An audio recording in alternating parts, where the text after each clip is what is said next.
एक भगवान का भजन ही ऐसा है जो महान उत्तम गति प्रदान करता है, और दूसरे जो साधन हैं तीर्थयाटन उपवास आदि, इनसे पुण्य लाभ होता है, पुण्य क्षीण हो जाते हैं।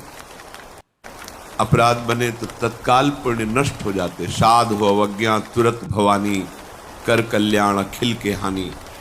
भजन अविनाशी होता है, रुक जाएगा, अपराध किया है तो दंड मिलेगा, पर वो भजन नष्ट नहीं होगा। जहां अपराध क्षय हुआ फिर भजन प्रारंभ हो जाएगा, तो उसको उत्तम गति मिलती ही है जो प्रभु का भजन करते हैं।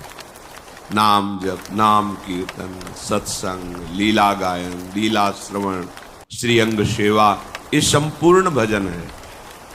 माला से नाम जप करना भजन का एक अंग है, संपूर्ण भजन यही। सब में भगवत भावना करना, ये भजन ही है जो सर्वोत्तम गति प्रदान करता है। जैसे उपवास है, उससे पुण्य होता है, तीर्थयाटन है, शास्त्रों का स्वाध्याय है, अतिथि सेवा है, आदि आदि। यदि ये निष्काम भाव से हो तो भजन की तरफ वृत्ति मुड़ जाएगी, सकाम भाव से हो तो पुण्य बनेगा और उसका परिणाम सुखद सामग्रियां, सुखद परिस्थिति आएगी, पर वो टिकाऊ नहीं है।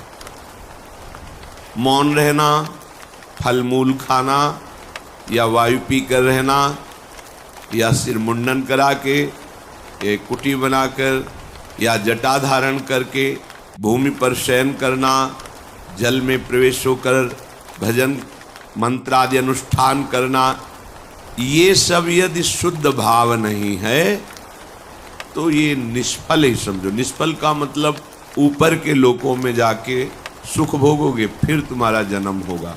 शुद्ध भाव, शरीर को लेकर जितने भाव सब अशुद्ध भाव कहे जाते हैं। शरीर देहाभिमान भाव से ये भोगना है, देखना है, सुनना है, छूना, प्रभु से विमुख, वो सब अशुद्ध भाव।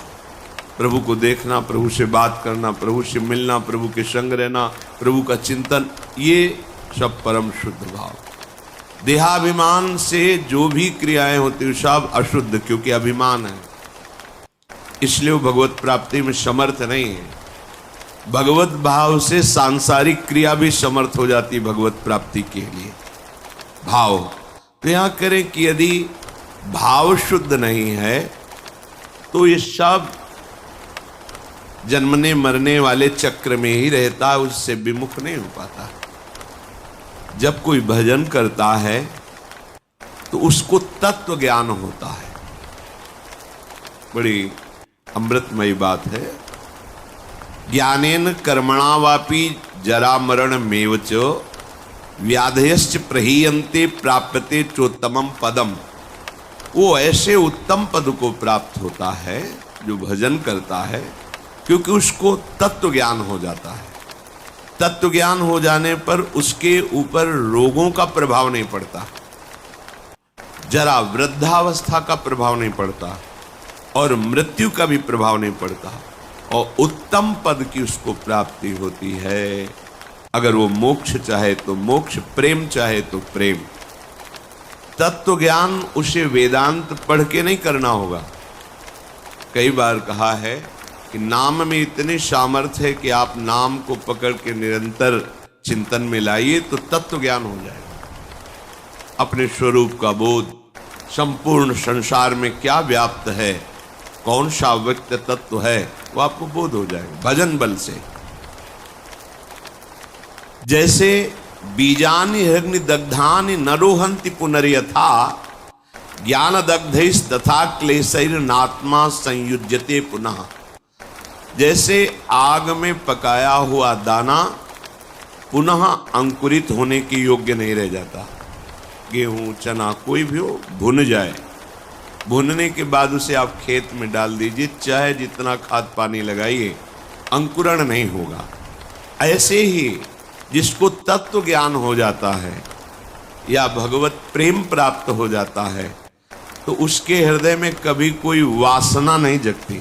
वो दिखाई देता है वैसे ही दाना, पर अंतर हो गया। एक में अंकुरण होगा और उसमें अंकुरण नहीं होगा। ऐसे ही भगवत प्राप्त तत्वज्ञानी महापुरुष के हृदय में कभी भी मनाखष्टानेन्द्रियाणि प्रकृति स्थानि कर्षति, ये जो प्रवाह है ये जागृत नहीं हो सकता। जैसे भुने हुए दाने में अंकुरण नहीं होता। उसके हृदय की अविद्या नष्ट हो जाती है। बिल्कुल हृदय में कोई चिंतन का क्लेश नहीं, आत्मानंद से परिपूर्ण हृदय हो जाता है। आत्मानं विन्दते येन सर्वभूत गुहाशयम। सबके हृदय में वही एक आत्म तत्व जो यहां है, उस सबके हृदय में ऐसा अनुभव हो जाता है। एको ब्रह्म द्वितीयो नास्ति, दूसरा कोई नहीं, दूसरो न कोई। अब कितना परमानंद होगा जहां अन्य चिंतन नहीं है। ये जो सुख की स्फुरणा होती है, ये उसी आनंद सिंधु के एक बिंदु के सीकर से है। और आनंद समुद्र में अवगाहन करने लगे तो कितना सुख होगा, कल्पना भी कोई विषयी पुरुष नहीं कर सकता। यदि भजन किया जाए, हृदय पवित्र हो जाए, तो श्लोकेन या वार्धनेन क्षीणम तस्य प्रयोजनम। आधे श्लोक में तत्व ज्ञान प्राप्त हो जाए। मार्कंडे जी कह रहे हैं सब भूतों के हृदय में विराजमान जो भगवत तत्व है, वही मेरे हृदय में भी विराजमान है। इसका ज्ञान आधे श्लोक में हो जाए यदि हृदय पवित्र हो। पवित्र हृदय भगवत भाव, अपवित्र हृदय देह भाव, भोग भाव, जागतिक भाव। उसको संपूर्ण शास्त्रों के अध्ययन करने का कोई प्रयोजन नहीं। यहां क्या लक्ष्य करा रहे हैं?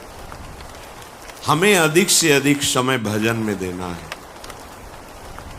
खूब नाम जब चल रहा है अंदर से, बस यही कमी होती है। हम बाहर की क्रियाएं तो सांगोपांग कर सकते हैं, पर निरंतर तैल धारावत भगवत चिंतन बड़ी बाधा पहुंचाती है माया। भजन के जो बड़े सूरवीर हैं, उनको भी परास्त करने के लिए ऐसे ऐसे जाल रचती है। क्या परास्त? उनका भगवत चिंतन छूटे और मेरे द्वारा किया हुआ विघ्न उसका चिंतन करें। पर वो भगवान के निज जन होते हैं, एक क्षण में उसके जाल को काट के अपने चिंतन में होते हैं। नहीं तो बह जाता है मनुष्य।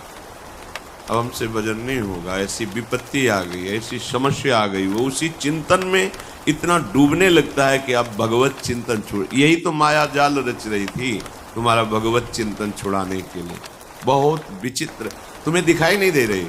यहाँ एक एक कदम ऐसे दिखाई देता, ये काम, ये क्रोध, ये लोभ, ये मोह, ये मद, जैसे आप व्यक्ति रूप में दिखाई देते, ऐसे अनुभव होता है। ये इसका जाल गिरा, अब ये गिरा, इसको कैसे बचाएं, पूरा विचार करके फिर देखते हैं कि अब तो हाथ से छूट गया, अब गया। अब बचा देख सकते हो, बचा नहीं सकते। बचा तभी सकते हो जब वो बचना चाहे। और वो जाल ऐसे रचती है कि एक क्षण में इष्ट गुरु धाम सबको तिलांजलि दे के हाथ मिला लिया माया से। और यही ऐसे जाल रचती है कि लगता है परम सुख और परम हितैषी यही है हमारा। धोखा हो गया, अब वो निकल गया। तत्व ज्ञान प्राप्त करने के लिए कोई प्रयास की जरूरत नहीं, भजन करो, भजन करो। भगवान शंकराचार्य जी तत्व ज्ञान प्रदान करने के लिए ही आचार्य रूप में प्रकट हुए। वो कह रहे हैं कि तत्व ज्ञान में सबसे श्रेष्ठ है भक्तिरीव गरीयसी, भक्ति। अगर भगवान की भक्ति की जाए तो बहुत जल्दी तत्व ज्ञान प्राप्त हो जाए। भगवान शंकराचार्य जी निरंतर भजन, मैं कौन हूं, संसार का क्या स्वरूप है, भगवान का क्या स्वरूप है, सब आपको बोध हो जाएगा। नौ योगेश्वर इस सिद्ध महापुरुष आकाश मार्ग से चलते रहते हैं, अब भी हैं। ये विरक्त महापुरुष प्रायः जो सच्चे मार्ग के पथिक होते हैं, उनके दर्शन पथ पे आते हैं, उपदेश देते हैं। इन्होंने कहा है कि एक एक कवल अन्न पाने से जैसे क्षुधा निवृत्ति, तुष्टि पुष्टि होती है, ऐसे ही एक एक क्षण भजन करने से आपके हृदय में अपने स्वरूप का ज्ञान, प्रभु के चरणों में प्रेम और संसार का ज्ञान, पूरा कुछ पढ़ना लिखना नहीं पड़ेगा। आप भजन कर रहे, सत्संग सुन रहे, भजन करते रहिए, अपने आप ज्ञान स्फुरित होता चला जाएगा। पर सबसे कठिन इस संसार में है भजन करना। कोई माने या ना माने, कुछ कठिन नहीं, सबसे कठिन है भजन करना, क्योंकि ये अंदर की बात है। बहुत शांति से भजन में लगे हो, ऐसा माया जाल रच दिया कि अब लगा अरे क्या होगा, अब क्या होगा, छूटा भजन, छूटा। वो रचे ही है, अब क्या होगा, किसकी सलाह ले, किससे मिले, ऐसी विपत्ति, ऐसा संकट, ऐसा जाल कि लगता है अब क्या हो। अब वो राजी हो रही, छूटा भजन, छूटा। और जो चतुर है, राधा राधा राधा, मर जाऊंगा पर छोड़ूंगा नहीं, नष्ट हो जाऊंगा पर नाम नहीं छोड़ूंगा, सब अपमानित करे नाम नहीं छोड़ूंगा। अगर चूक हो गई, अब मैं वो क्या करूं जिससे मेरी प्रशंसा बच जाए, मेरा सम्मान बच जाए, मेरा परिवार बच जाए, मेरे पास पुनः सब सुख सामग्री आ जाए। भजन छूटा। ये बड़ी सूक्ष्म इसकी चाल है। तो आत्मानम विंदते येन सर्वभूत गुहाशयम, सबके हृदय रूपी गुफा में हमारा आराध्य देव शयन कर रहा है। भजन करने वालों को ऐसा अनुभव हो जाता है। द्व्याक्षरादाभि संधाय केचिच्छ लोक पदांकितै, बहुत महिमामयी बात है। सतैरन्नै सहस्त्रैश्च प्रत्ययो मोक्ष लक्षणम, कोई प्रभु के 2 अक्षर का नाम पकड़ ले, राम कृष्ण विष्णु शिव, इसमें जैसा राधा, 2 अक्षरा, पराविद्या 2 अक्षरा, और निरंतर उसे रटे, मार्कंडेय जी कह रहे हैं, तो परमात्म तत्व का प्रेम और ज्ञान उसके हृदय में प्रकाशित हो जाए। सबसे उत्तम बात है नाम जप। जैसे प्रायः लोग जब सुनते हैं कि कोई संत हैं, उनके पास जाओ तो कामना की पूर्ति होती है। कई बार हम आप लोगों को बिल्कुल साफ करके बताते हैं, भगवान प्रणत कामदम है। प्रणत कामदम पद्मजार्चितम धरणि मंडलम ध्येयमापदी, जिन चरणों का ध्यान मात्र करने से समस्त कामनाओं की पूर्ति होती है, उन प्रभु के धाम में आ पाए। प्रभु के जनों के प्रति आपकी भगवत भाव श्रद्धा हुई, प्रभु का नाम यश सुना, इससे आपका काम बनता है। आप समझो, संतों के पास जो है मूलधन वो नाम है, भगवान की महिमा है। वो जब आप सुनते हैं, नाम जब करते हैं, उनके प्रति भाव रखते हैं, आपका मंगल होना प्रारंभ हो जाता है। यदि आप नाम नहीं जप कर रहे, सतमार्ग में नहीं चल रहे, तो आप लिख लेना, कहीं भी जाओ आपके हाथ में आखिरी में पराजय ही लिखी रहेगी, आपको परास्त होना पड़ेगा। अगर नाम है तो फिर कहीं जाओ या ना जाओ, विजय तुम्हारे हाथ में है, बस धैर्य पूर्वक। कल किसी ने कहा कि नाम जब तो कर रहा हूं, पर इतनी विपत्ति आ गई कि अश्रद्धा हो गई नाम में,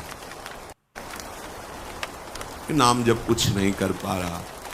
हम उनकी बात करते हैं जिनके रोम रोम से नाम चलता है, उनको भी शारीरिक विपत्तियां आई। ऐसे चरण रख देते थे तो वो भूमि बोलती थी विट्ठल विट्ठल विट्ठल, भूमि उनके ऊपर खौलता हुआ गर्म पानी फफोला ही फफोला शरीर पर, हा विट्ठल जल रहा हूं, ऐसा बोले से तुकाराम। तुम कितना जप करते हो? क्या भगवान निर्दयी है? क्या वो क्षमा नहीं कर सकते थे? विधान है। प्रहलाद जी के रोम रोम से हरि हरि, कितना ये बातें नहीं देखनी। नाशवान शरीर है, यहां सब परिवर्तनशील है। ये 2 अक्षर इसलिए पकड़े गए हैं कि अब हमें मां के गर्भ में न जाना पड़े और सब विपत्ति सहने की सामर्थ्य मिले। और अंत समय तक मुझे अपने प्यारे से मिलन हो जाए, प्रभु से मिलन हो जाए। ये बीच में जो आपको मिलता है ये एक मिलना नहीं है, बिछुड़ना ही है। प्रतिपल हर वस्तु नष्ट हो रही, ध्यान से देख लो, रखी रहने दो उसे। आप देखो तुम्हारे योग्य नहीं रह जाएगी, या प्रयोग कर लो तो 6 घंटे में देखने योग्य नहीं रह जाएगी, विष्ठा बन जाएगी। 5 मिनट बाद बमन कर दो, घृणा पैदा हो जाएगी। सब नाशवान परिवर्तनशील है। इसको ऐसा ना सोचो कि नाम जप कर रहे हैं तो हमारा काम नहीं बना, विपत्ति हो गई तो अश्रद्धा कर। सिद्धांत को समझो, हजारों बार कहा है, जब आप नाम जप शुरू करोगे तो पहले वो मल का नाश करता है, अनर्थ निवृत्ति करता है, जो आगे आपको भयानक जन्म मरण रूपी कष्ट, भयानक विपत्तियां देने वाला, पहले उसको भस्म करेगा। अब ये शरीर तो बन गया है प्रारब्ध से, इसको तो समय समय पर जो दुख सुख का विधान है वो आएगा, नाम जब उसको सहने की सामर्थ्य देगा। अश्रद्धा की जरूरत क्या है? अश्रद्धा किए तो पूर्व संस्कार आपके आगे तक आपको सताते रहेंगे। मान लीजिए ये वो औषधि जो जड़ मूल से रोग का नाश करती है। नाम लेत भव सिंधु सुखाही, करहु विचार सुजन मन माही। सूख जाएगा, तैरने की नाव की भी जरूरत नहीं। नाम लेत भव सिंधु सुखाही, सब नष्ट हो जाएगा आपका दुख संकट। सत्य वस्तु को कोई स्वीकार करना नहीं चाहता। नाटक को सत्य मान करके, ये संसार एक माया का नाटक है, वो इसे सत्य मान करके इसे भोगना चाहता है, इसका स्वामी बनना चाहता है, मायापति बनना चाहता है। सत्य बात स्वीकार कर ले तो आनंद मगन हो जाए, पर सत्य कड़ुआ लगता है। तो ये ठीक है, प्रवचन करो, सुन लिया, पर हमें चाहिए ये। तो जो चाहिए वो कितने दिन के लिए, कितने मिनट के लिए, पर वर्तमान का सुख भोगी मन इतना निश्चय कर लेता है कि ये चाहिए, और अपना जीवन पूरा का पूरा जीवन चाहिए में। और जो चतुर होता है वो जाहे न चाहिए कबो कर, नहीं नहीं, तो वो जो चाहिए मांग रहे हैं वो उसके पीछे लुटता घूमता है, और उसके सामने सच्चिदानंद भगवान होते हैं। और जिसको चाहिए उसके सामने माया होती, कुछ पकड़ में ही नहीं आता, पूरा जीवन निकल जाता है, कुछ हाथ में नहीं। अब जा रहे हो अपने देश, क्या है तुम्हारे पास? कुछ नहीं। यही चिंतन है, ये चिंतन तो आगे का जन्म निर्णय कर देगा। हाँ, राधा राधा कहा है, अब ये जमा है। यहां कह रहे द्वेक्षरादविसंधाय, कैसा? टूटने न पावे तार, संधि बनी रहे, राधा राधा राधा राधा राधा। तो क्या बोले? ये 2 अक्षर ही तुम्हें परमात्म तत्व का ज्ञान और प्रेम प्रदान कर देंगे, बहुत पढ़ने की जरूरत नहीं। सैकड़ों शास्त्र हैं, सैकड़ों शास्त्रों के वाक्य हैं, क्या क्या पकड़ोगे?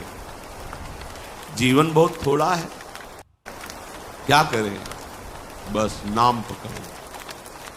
एक बार ऐसा मान करके, लाभ मिले ना मिले, हानि हो, नरक मिले, दुख मिले, सुख मिले, एक बार संतों की बात मान लेते हैं। बहुत माना है सबकी बात, एक बार मान लेते हैं। अब जब तक श्वास रहेगी नाम जपेंगे, निहाल हो जाओगे, देख लो। पर ये ऐसा नहीं कि कुछ दिन ऐसे थोड़ा जपे और देखें कि लाभ हुआ कि नहीं। तो लाभ तो हुआ है, पर तुम देखने लायक नहीं हो उस लाभ को। तुम्हारे अंदर दिव्य दृष्टि थोड़ी जागृत हो गई कि हमारे पूर्व संस्कार इतने जमा थे, नाम ने भस्म कर दिया। अब वो देखो तो नाच पड़ो, पर वो तो दिखाई नहीं देता। वर्तमान की विपत्ति दिखाई देती है, जो शरीर रचने के समय निर्धारित कर दी गई थी कि इस तिथि को इस समय से ये तुम्हें दंड मिलेगा। अब नाम पहले पीछे का तुम्हारा भस्म कर रहा है। अब अज्ञानी जीव वो सोच रहा है हम पीछे थे भी कि नहीं थे, हम तो अभी देख रहे हैं। तुम्हारे देखने से नहीं, तुम्हारे अनंत जन्मों का हिसाब जमा हुआ। तुम अविनाशी जीव हो, बार बार शरीर पकड़ते हो और छोड़ते हो, उसके बीच में जो कर्म होता है तुम्हें उसको भोगना पड़ता है। ये भागवतिक सिद्धांत है, तुम्हारे ना कहने से थोड़ी हो जाएगा। तो जो बोध है, मोक्ष है, प्रेम है, ये आपको सहज में प्राप्त हो जाएगा यदि 2 अक्षर द्वेक्षरादभिसंधाय, अपनी जीभ से जोड़ते रहो, राधा राधा राधा राधा। नायम लोकोस्ति न परो न सुखम संशयात्मनः। बहुत ध्यान देकर सुनिए। नायम लोकोस्ति न परो न सुखम संशयात्मनः। ऊचुर ज्ञान विदो वृद्ध्या प्रत्ययो मोक्ष लक्षणम। जिसके मन में इस बात पर विश्वास न हो, संशय भरा रहे, तो वो सुन ले, ना उसे इस लोक में ना परलोक में उसे सुख की प्राप्ति नहीं हो सकती। हित ध्रुव जो विश्वास है तब ही सुधरे बात, ना तरु माया पंथ में फिरे जो टक्कर खात। ए नाम पकड़ लो, मान जाओ, हृदय की बात कहते, ऐसा बचाता है, पूरे जीवन देखा है। अगर वो न हो तो माया ऐसे जाल रचती है कि लगता है अब क्या, तब लगता है नहीं, ये चकाचौंध माया की नाम नाम, वो एक इतना मजबूत पकड़, वो फिर माया हिला नहीं पाती, वो पकड़ पार हो जाती। ऐसे ऐसे मगरमच्छ हैं इस माया में कि लील जाए पता भी न चले कि वो था भी कि नहीं था। बिल्कुल मान लीजिए, नायम लोकोस्ति न परो न सुखम संशयात्मना। इस लोक में परलोक में कहीं भी सुख नहीं मिलता जो संशयात्मा, और भगवान ने भी कहा संशयात्मा विनश्यति। जो संशयात्मा है उसका नाश हो जाता है। नाश का मतलब पतन हो जाता है। ज्ञान मोक्ष तो बहुत दूरी की बात है, उसे शांति सुख भी प्राप्त नहीं होता। इसलिए जो ज्ञान वृद्ध पुरुष हैं उनके कथन पर ध्यान दे। मार्कंडे जी कह रहे हैं, वयोवृद्ध नहीं कह रहे, जो ज्ञान वृद्ध हैं उनके कथन पर ध्यान दे, उनके वचनों पर ध्यान दे। उनके वचनों से तुम्हें शास्त्रों का वास्तविक प्रयोजन क्या है ये पता चल रहा है कि हमारे जीवन का प्रयोजन क्या है। हम जिए चले जा रहे हैं, कर्म करते चले जा रहे हैं, भोगते चले जा रहे हैं, मेरा लक्ष्य क्या है, मेरा विश्राम स्थल क्या है। तब आपको समझ में आएगा विश्राम स्थल भगवत प्राप्ति। इंद्रियाणाम प्रसादेन तदेतत् परिवर्जयेत् तस्मादनशनम दिव्यम निरुद्धेन्द्रिय गोचरम। अतः मेरी बात ध्यान से सुनो, सबको चाहिए कि इंद्रियों को पवित्र कर लो। तो इंद्रियों के पवित्र तीर्थ स्नान से नहीं होंगे। कैसे होंगे? निषिद्ध विषय भोगों का त्याग करने से इंद्रियां और मन पवित्र हो जाता है। जो धर्म कहता है भोग लो, धर्म विरुद्ध यदि भोग भोगा, हर इंद्रिय का भोग है। जैसे खान पान के लिए सात्विक भोजन, अच्छे से 56 भोग बनते हैं अपने, 56 भोग प्रभु को जब भोग लगते हैं। देखो बिहारी जो राधा 56 भोग बनते, कितने सुंदर सुंदर स्वादिष्ट पदार्थ। अब निषिद्ध भोग, प्याज लहसुन मांस मछली, ये सब गंदी चीजें जो तमोगुण पैदा करके राक्षसी वृत्ति का निमंत्रण देंगे। एक एक इंद्री का विषय हो। जनेन्द्री गृहस्थ हो, धर्मयुक्त है, आपने पाणी ग्रहण संस्कार किया है, आप तो आपकी जनेन्द्री भोग भोगते हुए भी पवित्र है। नेत्रेंद्री, अपनी बहन को कैसे देखते हो, अपनी मां को कैसे देखते हो, अपनी बेटी को कैसे देखते हो, ऐसे दूसरे की बहन दूसरे की बेटियों में जिससे पाणी ग्रहण किया है वो पत्नी है। इसके अलावा शास्त्र का आदेश है, नेत्रेंद्री पवित्र तभी होगी जब आपका दर्शन सही होगा, तभी तो ये भगवत दर्शन करने के अधिकारी बनेंगे। चाहे लाख समझाओ, पर ये मनमुखी चाल चलने वाले मानते नहीं। सर्वांतर्यामी हृदय में बैठा है, तुम लुक छुप करके गलत दर्शन कर रहे हो, तो तुम भगवत दर्शन की कैसे अधिकारी हो सकते हो? इंद्रियां कब पवित्र होती है? जब निषिद्ध भोगों का त्याग कर दिया जाता है। ये तीर्थ स्नान दान से पवित्र नहीं होती। शास्त्र सम्मत भोगों को भोगिए, निषिद्ध भोगों का त्याग कीजिए, तो मन सहित पांचों ज्ञानेंद्रियां पवित्र हो जाएंगी। शास्त्र सम्मत कर्म कीजिए तो पांचों कर्मेंद्रियां पवित्र हो जाएंगी। बचा क्या? आत्मा तो पवित्र है ही, वो कभी अपवित्र हो ही नहीं सकती। बात बन गई। इंद्रियों की निर्मलता विषय भोगने से रोकने से होती है। विषयों के सेवन से इंद्रियां मलिन हो जाती है। बड़ा गूढ़ रहस्य है। इंद्रियों की पवित्रता विषय भोगों में जाने से रोकने से होती है, उनमें सामर्थ्य आती है। आगे प्रसंग आता है, जब गांधारी जी ने सुना कि धृतराष्ट्र जी के साथ हमारा ब्याह हो रहा है और वो नेत्रहीन है, ब्याह तय हो गया। रेशम का कपड़ा लिया, कई परत लगाए, आजीवन के लिए आंख में बांध दिया। जब मेरा पति संसार को नहीं देख सकता तो मैं संसार को कैसे देखूं? नेत्रेंद्री की ढक लिया उसे। जब महाभारत का बड़ा भयानक युद्ध चल रहा था, तब गांधारी ने दुर्योधन से कहा कि आज तक हमने अपनी दृष्टि शक्ति को संचित किया, तुम निर्वस्त्र होकर मेरे सामने आ जाओ, मैं पट्टी खोल दूंगी। एक बार देखूंगी, वज्र की भी ताकत नहीं कि तुम्हारे शरीर में खरोच पैदा कर सके, तुम्हारा वज्र के समान शरीर हो जाएगा। हो गया। एकांत में निर्वस्त्र होकर आ रहा था। भगवान बड़े लीला, जानते थे कि पतिव्रता है गांधारी और नेत्र आज तक बंद किए रहे, तो दिव्य शक्ति जागृत हो गई। ऐसा ही हो जाएगा। जय भगवान को दिया, देखा तो ऐसे, ये बच्चे हो तो कहां जा रहे हो? वो माँ ने कहा है कि ऐसे, बच्चे हो नंगे जाओगे? अरे माँ ने कहा निर्वस्त्र, ऊपर के कपड़े हटा दो, नीचे के कपड़े हटा दो, लेकिन मध्य में तो रखो ना। क्या हम कह रहे कपड़े हटाने की बात कही, पत्ते ही लगा लीजिए, इतना तो कर लीजिए। हाँ आपने ठीक से। जे गांधारी ने खोली, सामने देखा, तो आज्ञा का पालन क्यों नहीं हुआ? निर्वस्त्र क्यों नहीं है?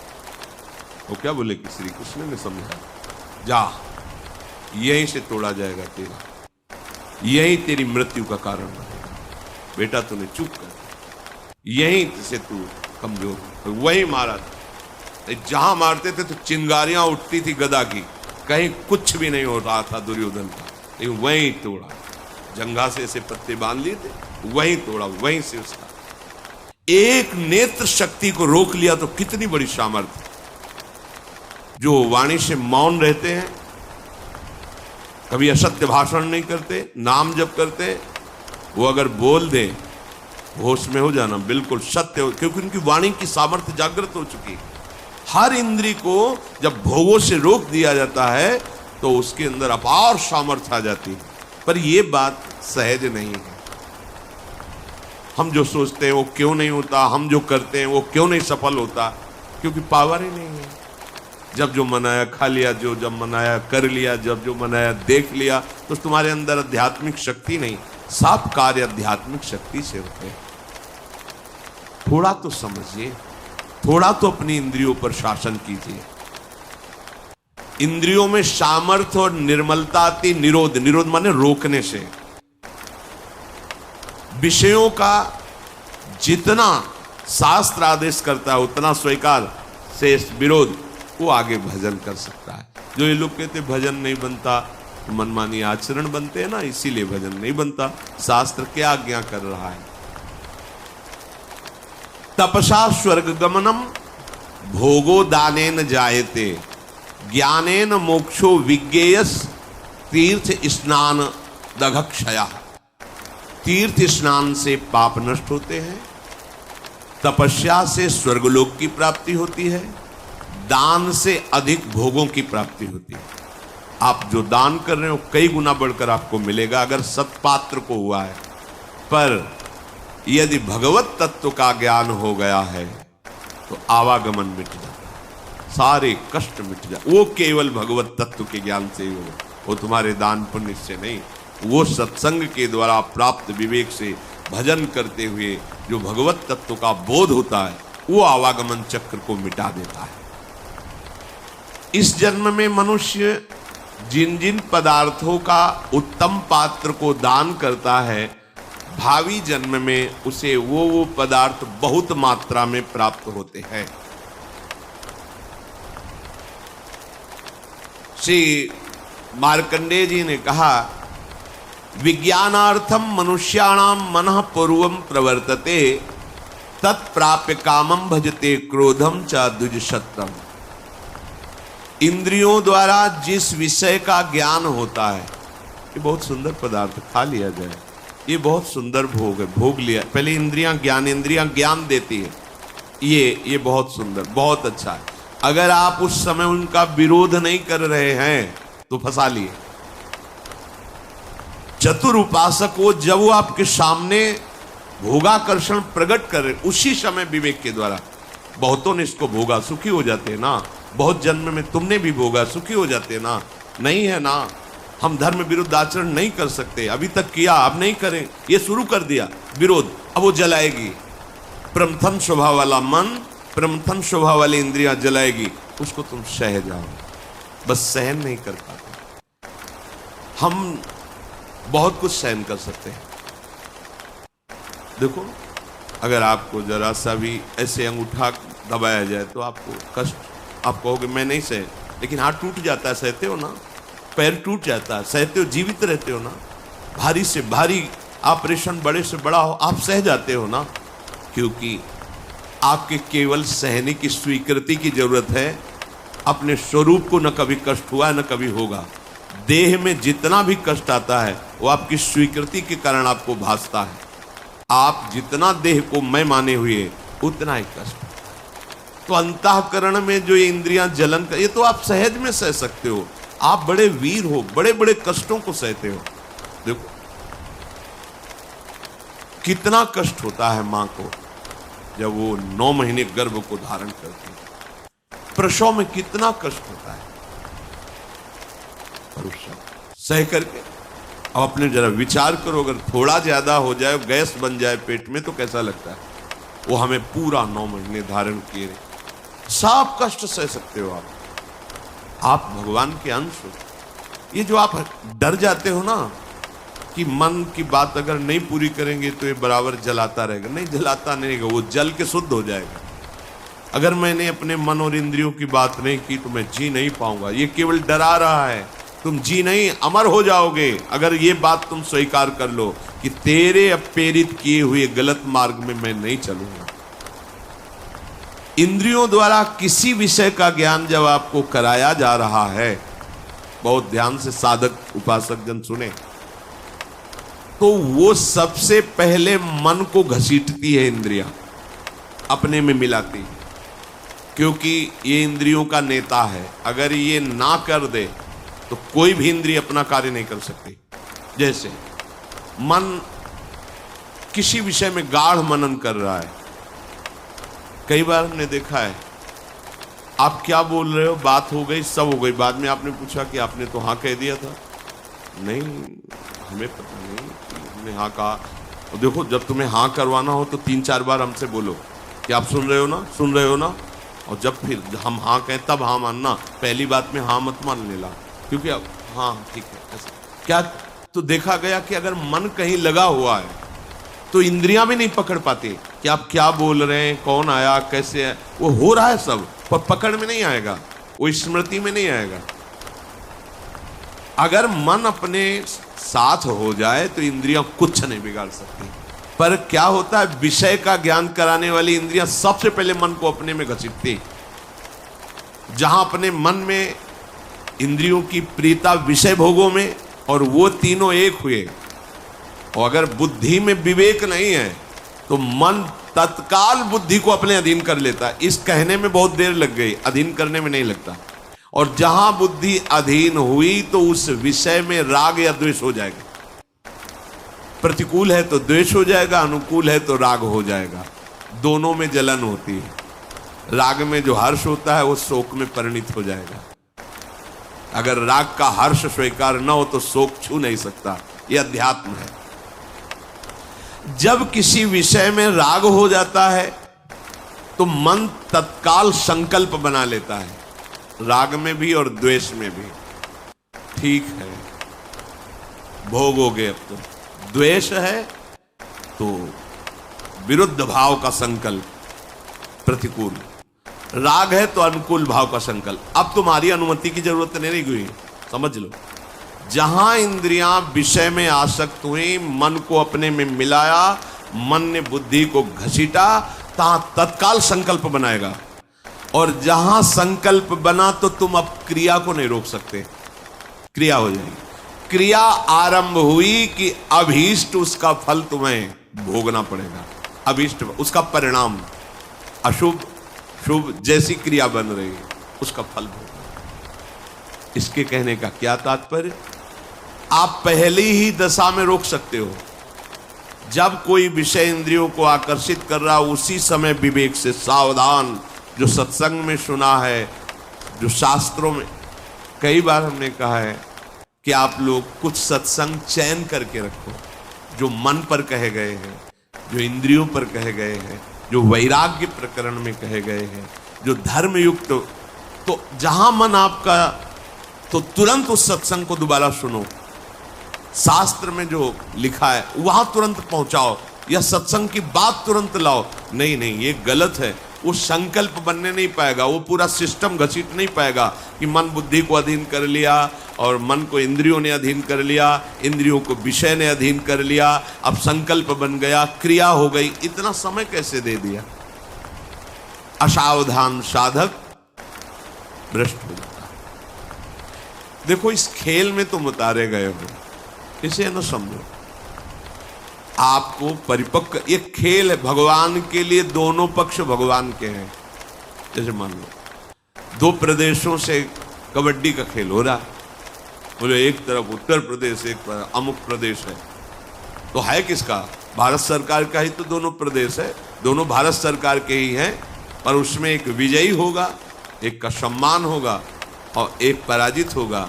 वो अपने हृदय में निरुत्साहित भी हो सकता है, पर है वो दोनों सरकारी। ऐसे ही माया और भक्ति, ये 2 का पक्ष है। भगवान की ही भक्ति और भगवान की ही माया है। अब आपको भेजा गया कि 2 पक्ष में चयन करो, खेल होगा, होगा पक्का होगा।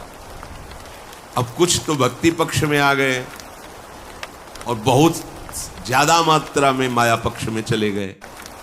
अब उसका पक्ष का जो प्रभाव है वो तो पड़ेगा, भक्ति के प्रभाव का पक्ष पड़ेगा, पर दोनों पक्षों को एक दूसरे में जाना होता है। ऐसा नहीं कि अभक्त कभी भक्त संयोग ही नहीं प्राप्त करते, पर वो भक्त उपदेश नहीं स्वीकार करते, नहीं वो भक्त न रह जाए। इस माया के पक्ष में जब भक्त जाए, जाने का मतलब पैरों से चलना नहीं है, या मन और इंद्रियों का व्याध। जब हमारा कोई भोग आकर्षण हो रहा है, कोई प्रपंच में राग द्वेष वृत्ति जा रही है, उस समय बिल्कुल होश में, क्योंकि अब आप बोलने जा रहे हो कबड्डी कबड्डी, वहां पकड़ के तुम्हें पछाड़ दिया जाएगा। जहां विषय बिल्कुल सावधान, द्वैक्षर आपकी जिह्वा, राधा राधा अंदर हो, सावधान। कौन पकड़ रहा है? काम क्रोध लोभ मोह मद मत्सर, कौन आक्रमण कर रहा है? बस अब बच जाओगे, जीत जाओगे। अरे हमें तो कोई पकड़ ही नहीं सकता। अब यहां पकड़ाने के लिए जाते हैं, बचने के लिए थोड़ी जाते हैं। जब विषय आकर्षण हो जाता है तो हम बचना थोड़ी चाहते हैं। देखो ना, हम तो अपने को वहां फंसाना चाहते हैं। विषय सेवन जहां हुआ, अब संकल्प बना, क्रिया हुई, अब विषय सेवन का परिणाम बता रहे। विषय सेवन जहां हुआ तो उत्कृष्ट माने सबसे ज्यादा आसक्ति पैदा हो गई। अब मैं इसके बिना जी नहीं सकता या जी नहीं सकती, ये बात आ गई। देखो, परम स्वतंत्र भगवान का अंश इंद्री के विषय में इतना फंस गया कि वो ये कहने लगा कि अब मैं इसके बिना जी नहीं सकता। देखो चमत्कार राग का, देखो आसक्ति का। 20-21 वर्ष बच्चा बच्ची को माता पिता अपने प्राणों से अधिक प्यार किए, वो एक इंद्री के विषय ने, जनेंद्री के विषय ने आकर्षण कर लिया, तो 21 साल का प्रेम सेवा सम्मान प्रीता सब में आग लगा के बाकी लौट कर नहीं देखा कि मेरे स्वजनों को मेरे विरह में कितना दुख हो रहा होगा। नहीं, एक इंद्री के विषय ने धर्म, मर्यादा, प्रेम सब मिट्टी में मिला दिया। एक इंद्री का विषय। और फिर जिसकी सारी इंद्रियां स्वतंत्र हैं, फिर क्या होगा? सोचो, फिर क्या होगा? दुर्दशा ही तो होगी। विषय सेवन के प्रति उत्कृष्ट आसक्ति, और आसक्ति बराबर रहेगी नहीं, ये भी ध्यान, बहुत ध्यान से सुनो, शास्त्र है। फिर उसमें प्रतिकूलता होगी। अब धीरे धीरे, अब जिस विषय के लिए आसक्ति हुई थी उस विषय में सुख है नहीं, तो बहुत सेवन किया पर वो बात नहीं बनी जो अंदर चाह थी। सोचता इस पे तो नहीं है, उस पे है, और जहां उस पे नजर गई तो अब इससे प्रतिकूलता शुरू हुई। अब प्रतिकूलता शुरू हुई, अब द्वंद्व शुरू हो गए। अब द्वंद्वों में पिसता हुआ पूरा जीवन नष्ट हो गया, दुर्गति प्रारंभ होती चली जाती है। बस ये समझ में कहां आता है? ये कहां समझ में आता है कि हम फंस गए, हमारे द्वारा ऐसा कृत। सच्ची मानिए, यदि एक पत्नी व्रत ले लें तो आपको कुछ दिन के बाद घृणा हो जाएगी। ये धर्म है, क्योंकि वहां कोई सुख ही नहीं है। कुछ दिनों के बाद यदि आप ठीक धर्म से चलते हैं तो आपको ऐसा लगने लगेगा बस। कितने ऐसे गृहस्थ उपासक श्री जी के शरण में हैं जो पति पत्नी सहित आजीवन ब्रह्मचर्य का नियम लेके रह रहे हैं। क्यों? किसी ने सिखाया क्या? नहीं, धर्म से चले। उनको लग गया कि नहीं नहीं, सुख तो प्रियाजू के नाम रूप लीला धाम में है, अब जीवन बर्बाद में है। कितने ऐसे? अगर आपका धर्मयुक्त सेवन नहीं तो वृद्धावस्था तक तुम्हारा चांचल्य मन, चांचल्य इंद्रियां, ये बंद नहीं। बहुत छलावा है, बहुत छलावा है, जिसे समझ नहीं पाते, पूरा जीवन छल जाता है। ये बिल्कुल आजकल बहुत संभल करके रहना है। आज अक्षय तृतीया तुम्हें जगह जगह हलवा पूड़ी सब बटते मिलेगा। वो उसमें सत्संग अगर याद हो तो, याद है सत्संग? बहुत कुछ बटेगा, लेकिन तुमको क्या लेना है? राधा नाम या ठंडाई या हलवा?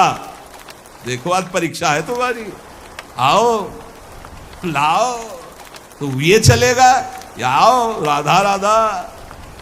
जरूरत है तो 10 रुपये और निकाल के वहां रख दिया, ले वो और चीनी मंगा करके बांट देना दूसरों को। हम तो सत्संग सुन करके आए भी। अक्षय तृतीया आज उपवास करेंगे, आज पानी भी दूसरे के द्वारा नहीं दिया पिया। सुना? सब रास्ते वो बताए और बचने के भी रास्ते बताए। आज है अक्षय तृतीया, आज करो उपवास। एक टाइम शाम के भोग लगा करके श्री जी का रूखा सूखा घर में पा लेना, बाहर पानी भी मत पीना, मौन, खूब नाम जप करो। वैसे आज के दिन कहा जाता है दान पुण्य करे तो बहुत लाभ मिलता है। तो क्या दान करो? सर्वभूत दया। आज मैं नाम जप करूंगा और अपने नाम का सब पूरे भारतवासियों को, विश्व को दान करूंगा। सर्वे भवन्तु सुखिनः, सर्वे सन्तु निरामया, सर्वे भद्राणि पश्यन्तु मा कश्चित् दुःखभाग्। आज उपवास करूंगा और समस्त प्राणियों के दुखों का नाश करने के लिए उसका फल दान करूं। ये सत्संगियों का ये होता है। ठीक है? उपवास, शरबत, ठंडाई, हलवा, आओ आओ। तुम क्या कहोगे? राधे श्याम, प्रणाम किया, चल दिया। वो देते भी हैं और वो बचाते भी हैं। आपको ऐसे चलना है। हमारे प्रभु का तो सब कुछ है, लेकिन आपको कैसे चलना है? भगवान का आज जितना नाम जप करोगे कई गुना बढ़कर लाभ मिलेगा। अक्षय आज माना जाता है, जितना दूसरों को सुख पहुंचाओगे उतना ही वो आपका कई गुना बढ़कर, जिसे दान कहा जाता है, जिसे पुण्य कहा जाता है। सबसे बड़ा दान किसे कहते हैं? सबसे बड़ा दान जिसके आगे कोई दान न हो, नाम दान। इससे बड़ा कोई त्रिभुवन में दान नहीं। खूब कीर्तन जोर जोर से चल, परिक्रमा मार्ग में चल लो, कीर्तन करते हुए हजारों के कानों में पड़ रहा, बहुत बड़ा दान होगा। या नाम जप करके दूसरे को, इससे बड़ा कोई दान नहीं। और सब दानों का कोई खास हमारे दिमाग में महत्व तो नहीं है। श्रवणम कीर्तनम ध्यानम हरे रद्भुत कर्मणाम। भगवान की लीला का दूसरों को श्रवण कराने को कहा गया है। भूरिदा जनाओ, सबसे बड़े दानी जो भगवत चरित्र गान, भगवान नाम कीर्तन सुनाते, भगवत ध्यान में लगाते हैं। इष्टम दत्तम तपो जप्तम वृत्तम यच्चात्मनः प्रियम दारान सुतान गृहान प्राणान यत्परस्मै निवेदनम। जो यज्ञ है, दान है, तपस्या है, अथवा जप है, सदाचार पालन है, स्त्री पुत्र घर मकान जो भी आपके पास प्राण धन जो भी है, सब का सब भगवान के चरणों में समर्पित कर दे, इसका फल होता है भगवत प्राप्ति। यज्ञ दान तप अथवा जप सदाचार पालन स्त्री पुत्र घर अपना जीवन प्राण सब कुछ भगवान के चरणों में समर्पित कर दे। इसका मतलब क्या होता है?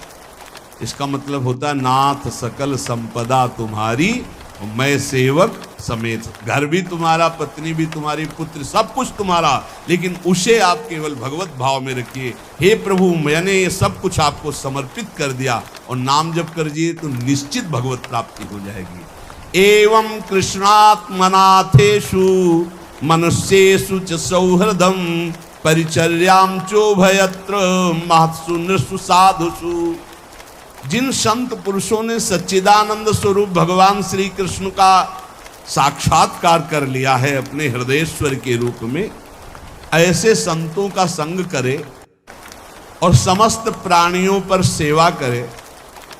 समस्त प्राणियों में विशेषकर मनुष्यों की, मनुष्यों में विशेषकर परोपकारी सज्जनों की, और सज्जनों में भी भगवत प्रेमी महात्माओं की यदि सेवा मिल जाए तो निश्चित भगवत प्राप्ति हो जाए।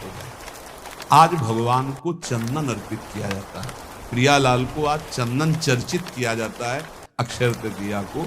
तो सबसे बड़ी शीतलता प्रदान करने वाली होती भजन वृत्ति। हमारी तो आंतरिक बात यही कि खूब आज भजन करो, उसका दान करो, तो उसका कई गुना फल कर आपको लाभ मिलेगा। पूरे विश्व को दान करो, जितना आज भजन करो उसके बाद कहो हे प्रभु पूरे विश्व स्वरूप में आप हो, आपको ये भजन देते हैं, सबका मंगल हो, सब निरोग हो, सब सुखी हो। वो जाएगा और कई गुना बढ़ करके पूरे विश्व का सुकृत लेके आपके पास आएगा। इसलिए भगवत प्राप्ति होती है उन संतों को जो अपने लिए भजन न करके जगत के लिए भजन करते हैं। पर इसके लिए हिम्मत चाहिए। बोले सुबह से उपवास के भजन हम कर रहे हैं, हम पूरे संसार को भजन दे दें। तो जब आप पूरे संसार को देंगे तो पूरे संसार का सुकृत आपके पास लौट करके आएगा, तो आप बहुत बड़े सुकृतवान, बहुत बड़े कृपा पात्र हो जाएंगे। परस्परानुकथनम पावनम भगवद्यशः मिथोरतिर्मियस्तुष्टिर्निवृत्तिर्मिथ आत्मनः। जब कभी वार्ता करो तो बैठकर प्रभु की चर्चा ही करो। परस्परानुकथनम पावनम भगवद्यशः, भगवत यश के बीच में हमारी जबान रहे। इधर उधर अनुकूलता प्रतिकूलता वाली बातें नहीं होनी चाहिए। जब परस्पर चर्चा हो, आज तो विशेष सावधान रहना, किसी की निंदा मत कर देना, नहीं अक्षय हो जाएगी, उसका बहुत बड़ा पाप लगेगा। आज मौन रहना, खूब नाम जप करना, दूसरे का पानी भी मत पीना, अपनी मेहनत से जो एक बार उसको उदर में डाल लेना, खूब भजन करना, ये अवसर आते हैं।